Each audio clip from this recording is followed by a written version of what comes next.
Mapagpalang umaga po sa bawat isa na sa live. Amen po. Tunay na napakabuti ng Panginoon. Sige po, tayo po ay magsisimula na po sa morning devotion na nagmumula po sa DFC Sinfong, Taiwan. At pinapangunahan po ng ating mga namumuno sa DFC Sinfong, Pastora Casper, Pastora Marife, at Pastora Neberisa Masaredo. Salamat po sa Panginoon. Tayo po ay magsisimula na po. Bago po tayo makinig ng salita ng Diyos, tayo muna ay umawit sa ating Panginoon. Hallelujah. Hallelujah. Purihin ka, O Diyos. Hallelujah. Hallelujah. Purihin ka, O Diyos. Salamat, Panginoon, sa panibagong umaga. Hallelujah. Purihin ka, O Diyos. Hallelujah. Sige po, tayo ay umawit pagsamba. Hallelujah. Steadfast love. The steadfast love of the Lord never ceases. His mercies never come to an end.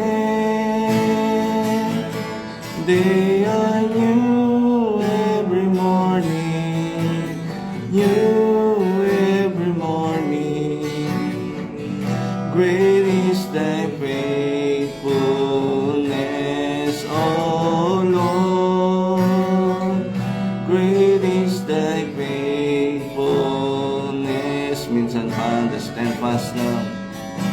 The steadfast love of the Lord never ceases. His mercies never come to an end.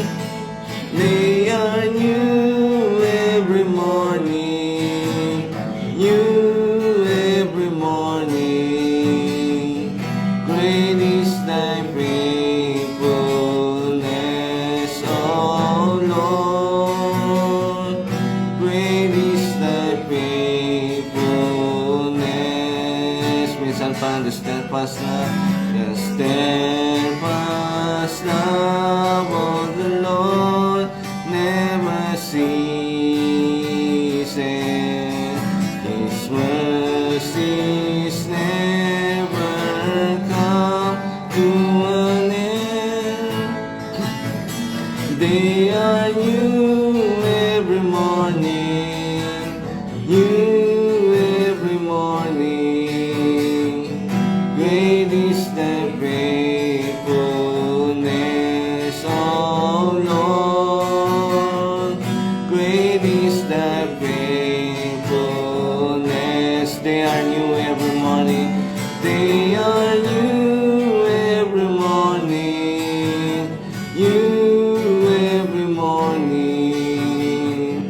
Great is thy faithfulness, O Lord. Great is thy faithfulness. Great is thy faithfulness. Great is thy faithfulness. Hallelujah, hallelujah. Purihin ka, O Diyos, sa panibagong umaga, sa umagang ito. Salamat, Panginoon, sa umagang ito na dinako niyo po kami, Panginoon, sa morning devotion, Panginoon. Salamat, Panginoon, sa bawat isa na narito, Panginoon, sa live, Panginoon. Narito, Panginoon. Salamat, Panginoon, sa kanilang buhay na naglaan ng oras at panahon upang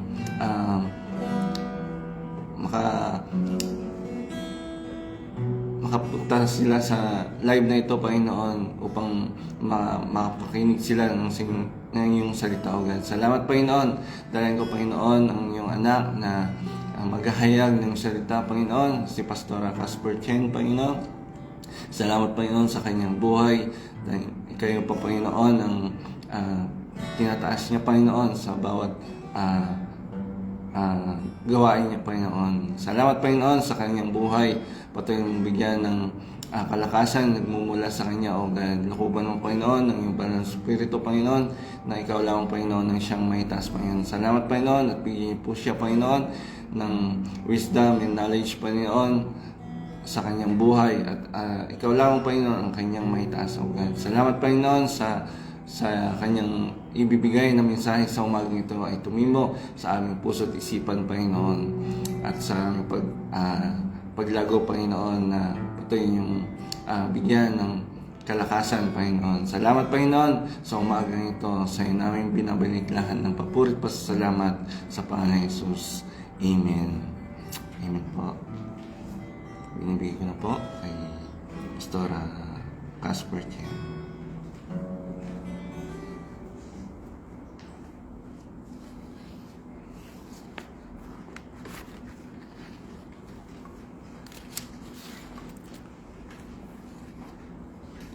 Good evening po.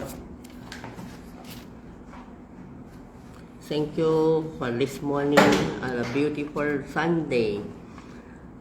We praise the Lord.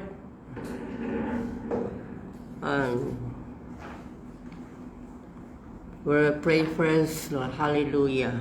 Hallelujah. Hallelujah, Jesus. Lord, we thank you for this morning, Lord.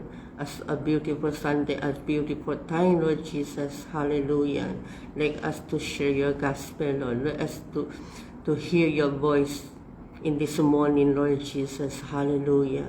Lord, open our spiritual, Lord, to understand every words that you send to us, you deliver to us, Lord Jesus. Hallelujah. Lord, you are the everything, Lord Jesus. You are the power of God, Lord Jesus. Hallelujah. Hallelujah. Thank you, Lord. Like the every words, Lord, it can used by your grace, Lord, to change our life, Lord Jesus. Thank you, Lord Jesus. Hallelujah. And thank you for the Holy Spirit, Lord. And we invite the Holy Spirit in this praise, Lord. Like the Holy Spirit to explain and translate to everything, Lord, to us. Let us to understand every word, Lord Jesus. Hallelujah. Hallelujah, Jesus. Thank you, Lord. Thank you, Jesus, Lord. We honor you. We praise you, Lord. And we give you all the glory. It's my prayer in Jesus' name. Amen. Hallelujah, Jesus, Lord. Praise God, Lord Jesus. I want to share about from a blind heart to the transforming life, Lord. We open up our book of 2 Corinthians chapter 4, verses 3 to 6. Book of the 2 Corinthians chapter 4, verses 3 to 6. And even if our gospel is veiled, it is veiled to lost who are perishing.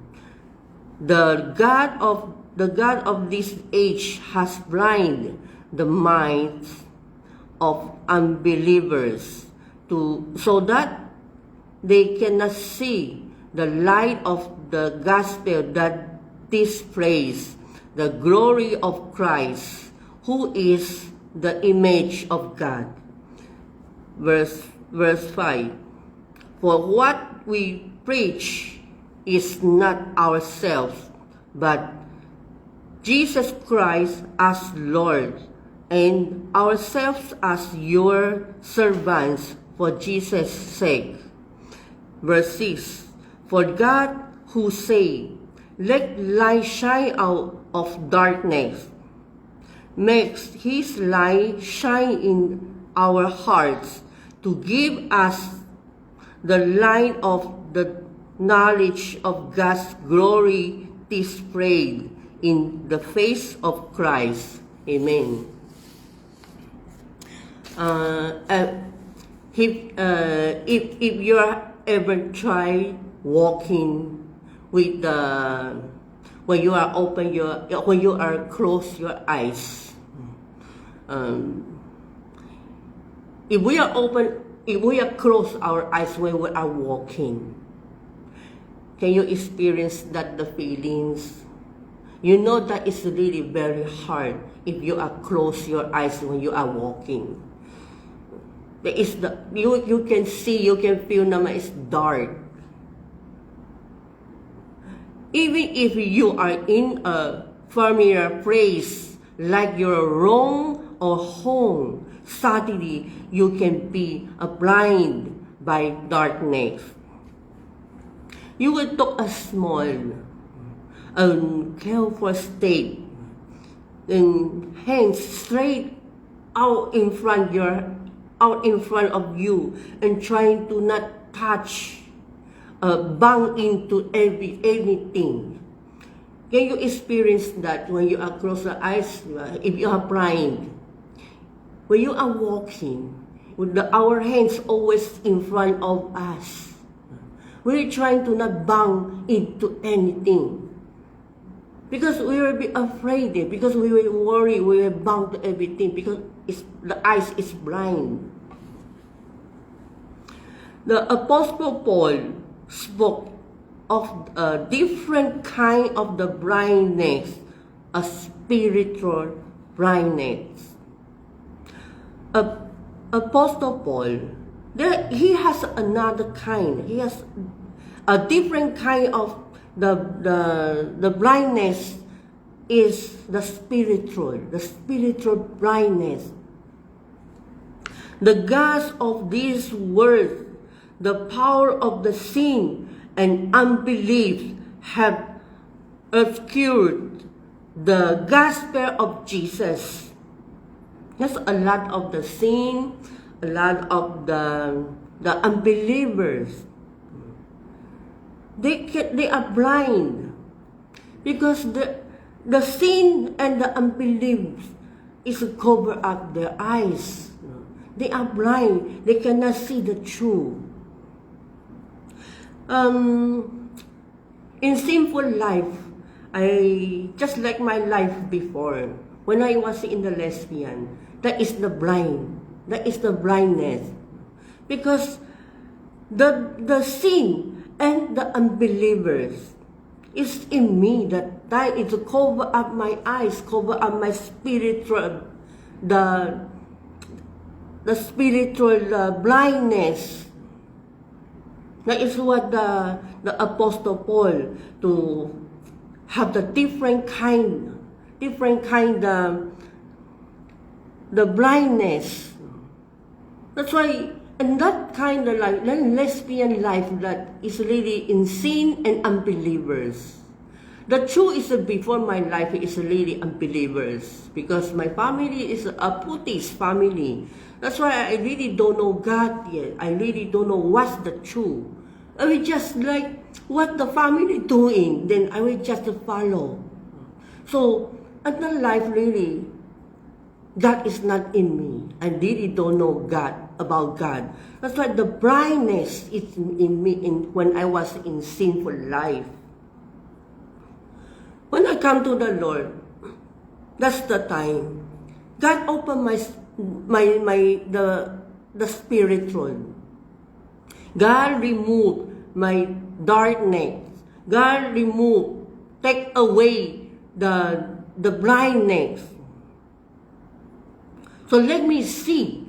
That is what is the truth in this earth, in this life.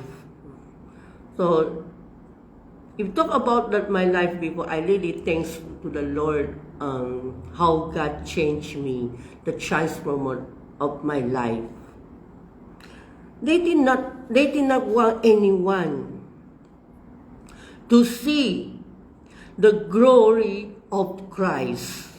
That's why the Satan, the enemy, don't want anyone to see what's the truth, what's the glory of the Christ. Everyone begins life in this darkness, covered by a veil unbelief. The people, they start their life in the darkness because they don't know what's the truth. If they not come to the Lord, they will not know the truth. And Satan, the enemy, don't want everyone to see what's the glory of Christ. That's why the people always stay in the darkness. So we must to use the glory of the God, give us this authority to encourage the people, to bring the soul to the Lord. Let the more soul to open their spiritual so they can see what's the truth in our life, what's the truth in our God. But we have a hope. This hope does not come from your heart or something you do or even an object, but a person, and his name is Jesus. What's the truth? The truth is Jesus. We have the hope in Jesus, in our Father God. This is why Paul continued. Jesus is his preaching and teaching. Why the Apostle Paul keep on teaching and preaching about Jesus and let the people to understand our God is a true. Jesus is light, the image of God. Jesus take away the veil of the darkness with the gospel, the goodness of the forgiveness of sin. God always forgive us. That's a good news for everyone because God forgive us. He's a lovely God. And let the word of God to save us. Let us to know what's the truth. In the every words that from the Lord or is the truth. That's like in the Bible, every word from the Bible or is the truth. That's why before when I was start to hear about the word of God, that's every word is really talk about in my life. That's why it's the Holy Spirit let me understand our God is true. So the every words when I hear is really in my life. So everyone's life also is in the Bible. What's the truth? The every words from the Lord, every words of this Bible, all is true. Jesus has conquered. Jesus has conquered the gods of this world and all the powers of darkness. Jesus never loses. Our Father God is always win. He win in this world. All the power of the darkness, God is overcome. He never loses that. He saved us. And He died in the cross for our sin. That's why we need to know God more about what He's suffering for us. How He changed our life. You don't have to walk under the veil of sin and unbelief. We don't need to walk in the darkness because we have our Father God. He's the one, the guidance of the Holy Spirit. It will guide us in the right path, in the right way. We don't have to walk in with the darkness and unbelief. The Holy Spirit removes the blinder and places faith in your heart. The Holy Spirit is to remove the blind, and He put the faith in our heart. So we must to focus in the Lord. That God is the one to change our life, to move in our life.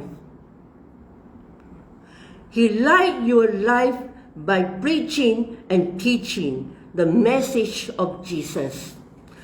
The Holy Spirit is with us. He always teach us and preaching and teaching the message of the Jesus. Let us to understand that every word what the God left a message to us. We are so blessed. Then we have the Father God is always give us a comforter. It's the Holy Spirit to teach us and let us to understand. Don't let us to missing. Jesus changed you and walk in His light. His light give you confidence and courage. God changed you. And walk in His light give you confidence and courage. God changed you already. Just like God changed me. We need to walk in His light. He can give us a confidence and courage. We must give us more the faith and we must to believe in Him. And our faith we're getting deep. We must to deep in His faith because He's faithful. When you live without the veil, you can truly serve God in peace and joy. That's our Father God. He helped us to take away the darkness and help us to bring us from the darkness to the light. He's the light. We must follow Jesus. He's the one, He can teach us. He's the one, He can bring us in the victory. He's the victory. We are the victories. Only Him, only the guidance of the Holy Spirit, He can guide us. We cannot live without God in our life. Let God change our life. Let God change you. We cannot change ourselves by our own. We need a God. We need the guidance of the Holy Spirit. Believe in the Holy Spirit. He's the truth. He's the one can change everything. He's the one can change you and give you the best life. We'll always pray to the Lord and ask the Lord to guide us and give us a best. He always have a perfect plan for us. When He change you, that means He will going to use your life. I never think just I will be a pastor. I will sharing His gospel. I will use my life to encourage to everyone. I never think just this day it happened. But if you believe, it will happen. If you believe Him, God will start to change you. And He will give you a best life. Just receive it. If you believe, you will receive. We are so blessed that we have this Father to protect us, to give us the best. Because no one can do it, only our Father God. He's our everything in our life. Amen. Hallelujah. Hallelujah. As a simple and a short message. But let God come into our life and let Him accept Jesus as God, and He can change you and give us what we need and provide for our life. Let God is the one to handle our life and give the hope in His hands. Hallelujah. Let's pray. Thanks to the Lord that what He's done for us and what He provide for us. Hallelujah. Hallelujah. Hallelujah, Jesus. Lord, my dear God, Jesus, hallelujah.